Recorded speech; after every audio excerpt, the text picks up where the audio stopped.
And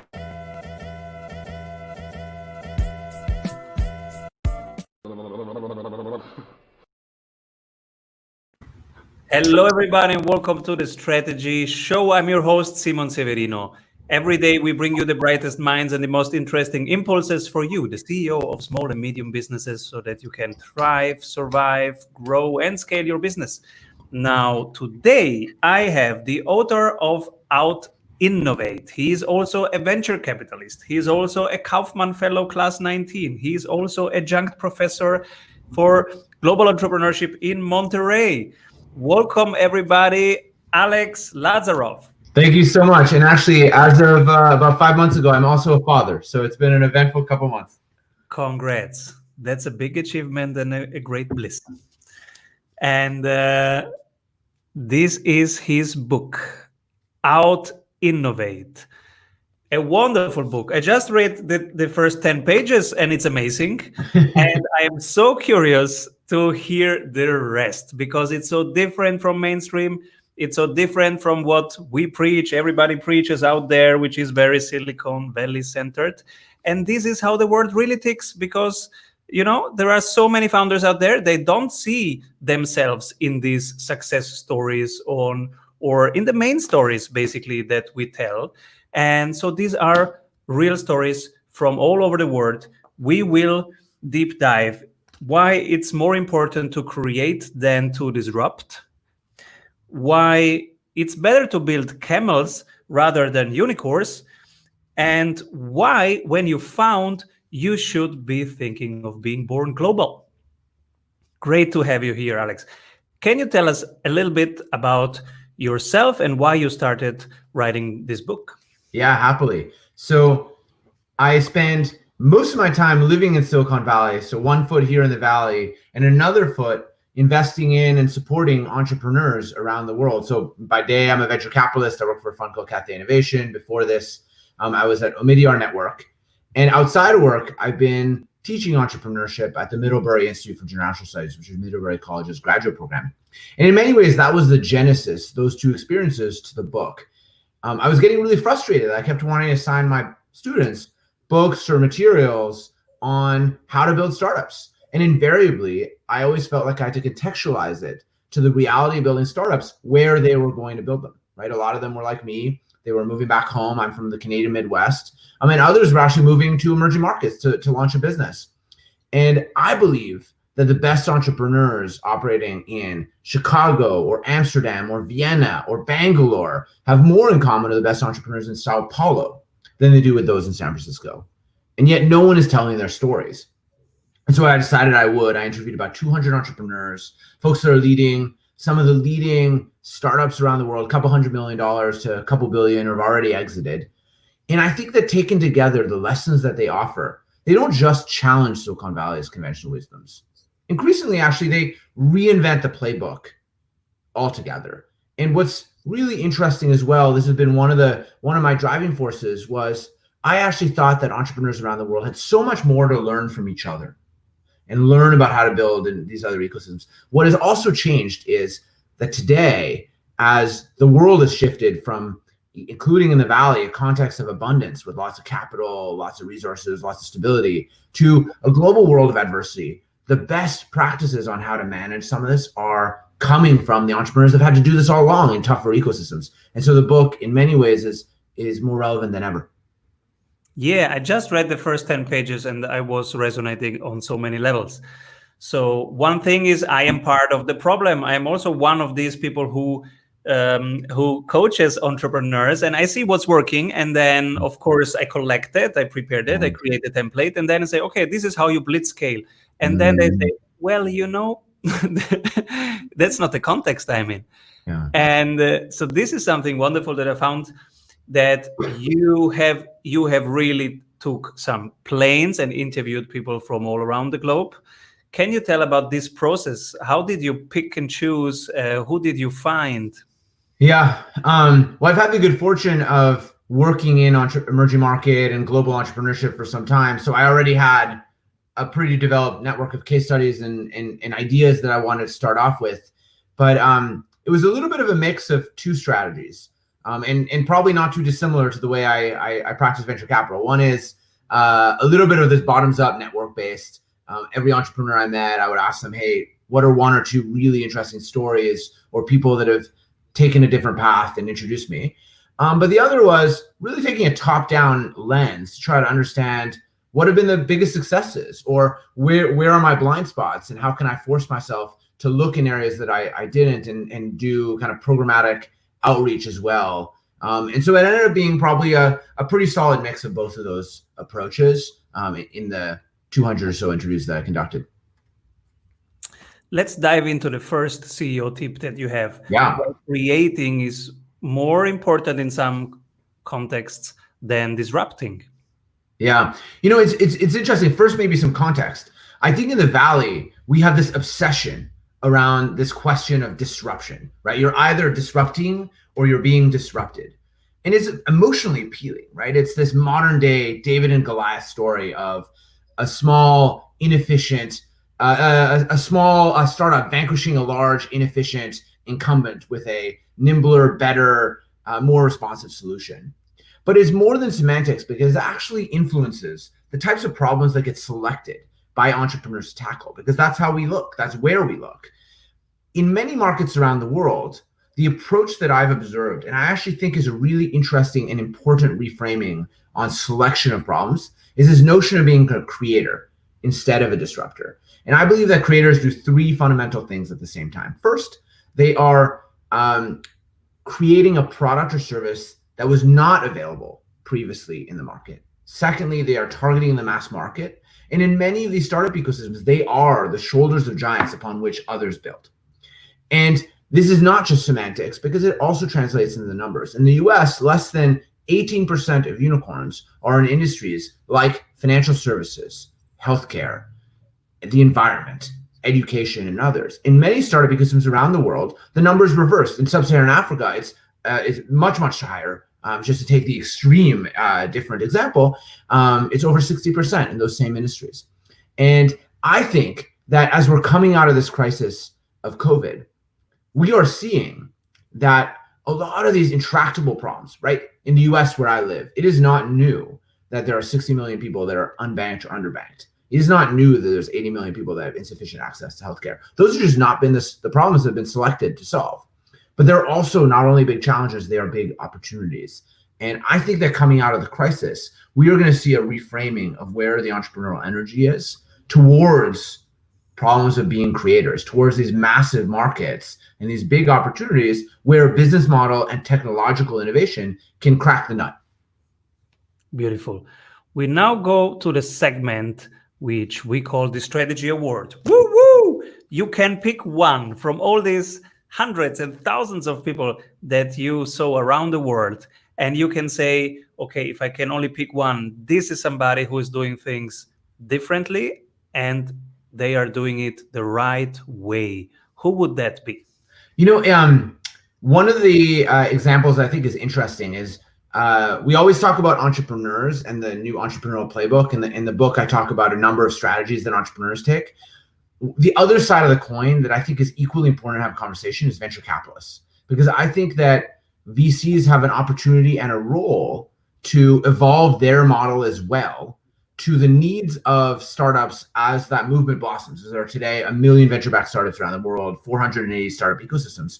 I think VCs need to rethink the model. And so the ones that I think are interesting are the ones that are doing, for instance, revenue share financing. So instead of looking at preferred equity only, they're actually thinking about different modes of entry, or those that are using computerized decision making to try to make decisions and tackle the global entrepreneurship landscape, or taking a born global approach. And so that's the area where I think we're going to continue to see more innovation, because VCs are here to serve entrepreneurs. And I think the model we have works extraordinarily well for a certain type of VC model. But I think that we need more models out there.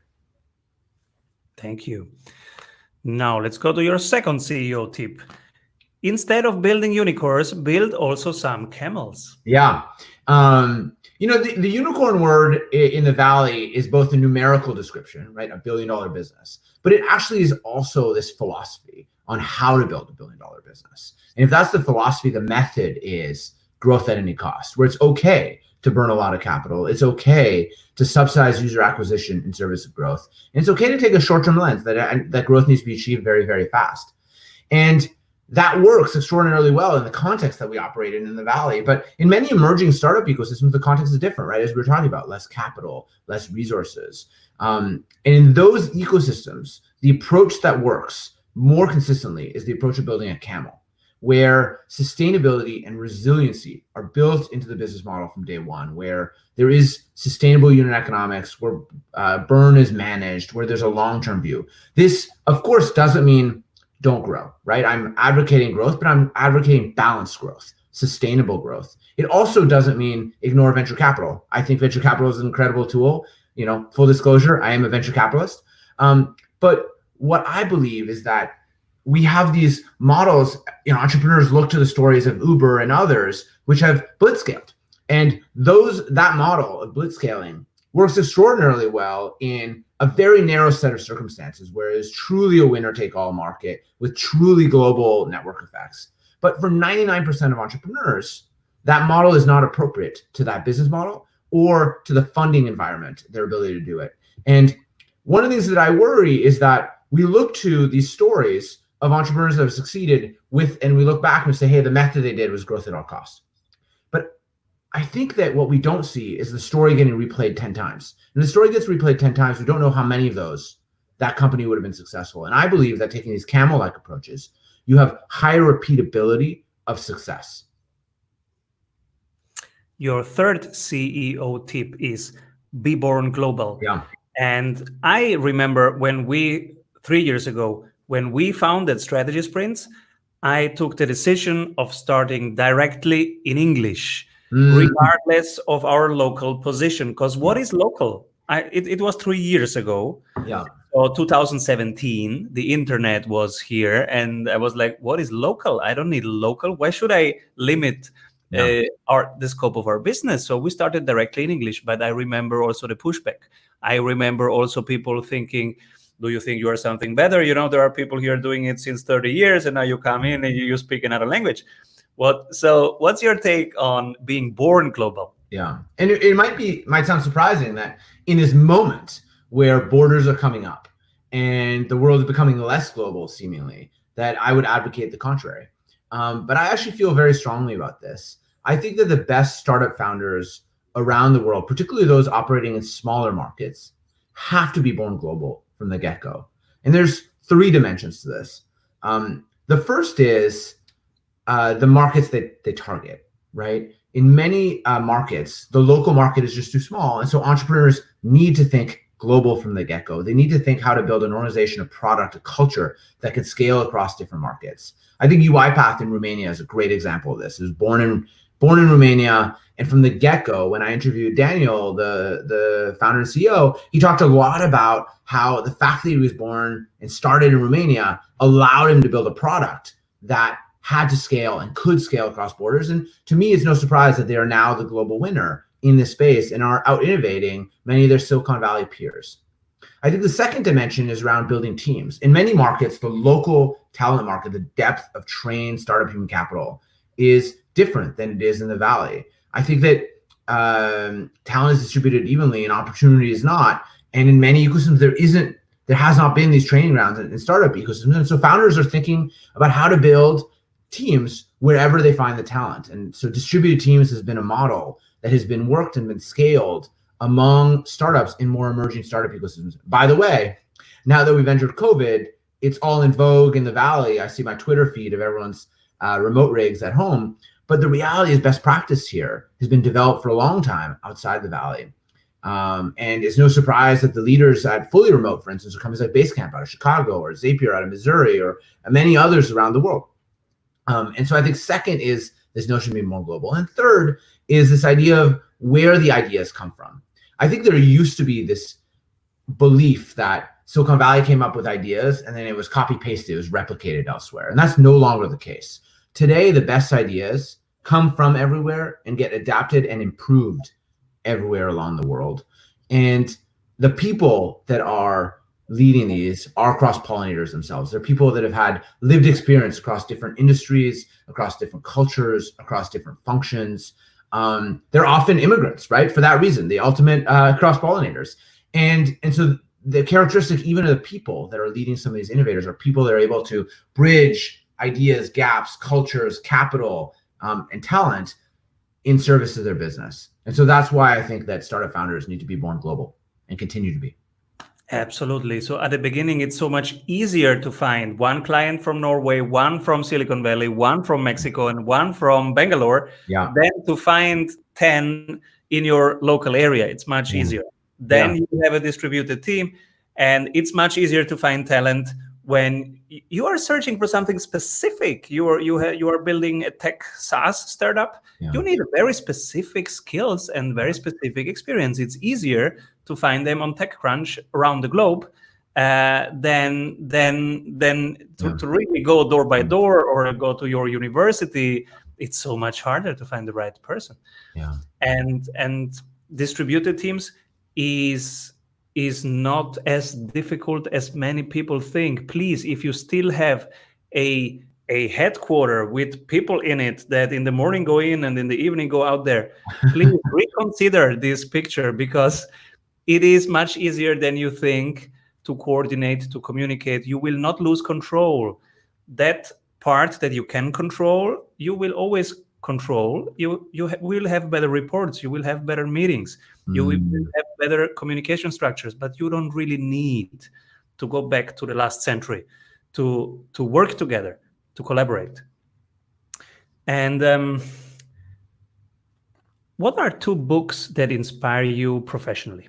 Okay, and I'm not allowed to say my own books, so I won't do that. But two books that I think that influenced my thinking. The first is by Kai-Fu Lee, AI Superpowers, where he explores the rise of artificial intelligence as an innovation area and the strengths and advantages of different geographies around the world, notably China and America, and what are the things that are going to make it successful in different regions and how. And I think this really harkens back to this idea of innovation is going global. AI is one of these areas where it's front and center of that question. And I think he did a masterful job explaining many of the important drivers and dynamics there. And the second I'd probably say is Ashley Vance's bio of Elon Musk. And the reason I say that is, in my class, I ask my students, I say, hey, name me some entrepreneurs that inspire you in the Valley, that are creators, that are building new industries. And invariably, they'll say Elon Musk. And so I actually think he's an excellent example of someone in the Valley. The challenge is, by the way, is that when I say name me another 5, they really struggle. And I can name you dozens of Elons around the world. And so I actually think this bio is kind of a really good one for a Silicon Valley inspirer. But I actually think it's also a really good opportunity for us to also then think of who are the next 5 Elon bios I want to read and where will they come from. What are 2 books that inspire you on a personal level? Yeah, I will say one that'll be a little bit more obscure that I really enjoyed was The Shadow of the Sun by Rizgard Kapuscinski. He was a very early journalist in the African subcontinent. And he wrote a book essentially summarizing many of the stories that he had written about. He was in all these countries across 20 years and saw the evolution of leadership in sub-Saharan Africa. And I found his narrative really, really powerful for me. And the second, I think every author has an author crush. My crush would be Siddhartha Mukherjee. He wrote a book called The Gene. He's written a couple others like Emperor of All Maladies. But I really enjoyed his both. It's a history of our understanding of humanity, of genetics, but weaved into a personal story. I mean, actually, this story has a little bit of a personal meaning to me in the sense that I listen to the audiobook. I read most books, but I listen to the audiobook for this one. And I really like the reader of the audiobook. And when we published Out-Innovate, I actually asked to have the same guy read Out-Innovate. And so I was actually, I have a little connection to this particular book, but I really enjoyed it. Great. And you did get this guy? Yeah. Beautiful. Yeah. Who should be my next guest on the show and why? Oh, well, I won't specify you one name, but I'll specify you one profile, which is a frontier innovator. Someone that is operating, scaling, and succeeding in building a startup or innovation outside the Valley, and that's challenging our conventional wisdom, our understood approaches, and can teach other entrepreneurs something new. And so that would be my advice, is to focus on those frontier innovators, to share and continue this conversation. And this leads me also back to your mention that there are 5 other Elon Musks out there. How to find them? Do you know them? Can we broadcast them?